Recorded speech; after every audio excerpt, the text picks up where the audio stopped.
Hello, మనకి చాలా common condition gynaecomastia case out చేస్తాము. కానీ ఇక్కడ ఈ కేసులో డిఫరెంట్ ఏంటి అంటే యూనిలేటరల్ గైనకోమాస్టియా, అంటే వన్ సైడే ఉంది. ఇతను ఒక ప్రొఫెషనల్ బాడీ బిల్డర్, చక్కగా మజిల్ అంతా పెంచి హార్డ్లీ ఫ్యాట్ అసలు ఎక్కడా లేదు. బట్ వన్ సైడ్ ఈ బ్రెస్ట్ స్వెల్లింగ్ ఉండడం వల్ల తనకి ఇబ్బందికరంగా ఉందని వచ్చారు. ఇది చూస్తున్నారు కదా, ఇటు సైడ్ అసలు ఏమాత్రం ఫ్యాట్ కానీ ఏమీ లేదు.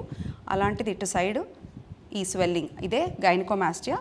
అండ్ హిప్స్ మీద చేతులు పెట్టండి, టైట్ చేయండి మజిల్. మీరు చూస్తే అతని మజిల్ డెఫినేషన్ చాలా బాగుంది. అండ్ ఇక్కడ ఈ నిప్పుల్ ఏరియాలో ఫ్లాట్గా ఉంది. అండ్ ఇక్కడ ఈ బల్జ్ కోసం మనం ఇప్పుడు సర్జరీ చేస్తున్నాము. చిన్న గ్లాండే కనుక ఇది లోకల్ అనెస్థీషియాలో చేస్తాము. అండ్ 1 అవర్లో సర్జరీ ఫినిష్ అయిపోతుంది. And we'll update you with the result. Surgery అయిపోయింది.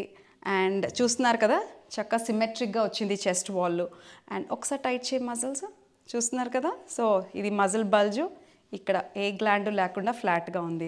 You can have a closer look. So మీరు చూస్తున్నట్టుగా స్కార్స్ ఏమీ కనిపించట్లేదు చెస్ట్ వాల్ మీద. అండ్ ఎప్పుడు ఎవరైనా ఇన్ని చూసినా ఏ రకమైన సర్జరీ అయినా ఆనవాళ్ళు ఏమీ కనిపించవు.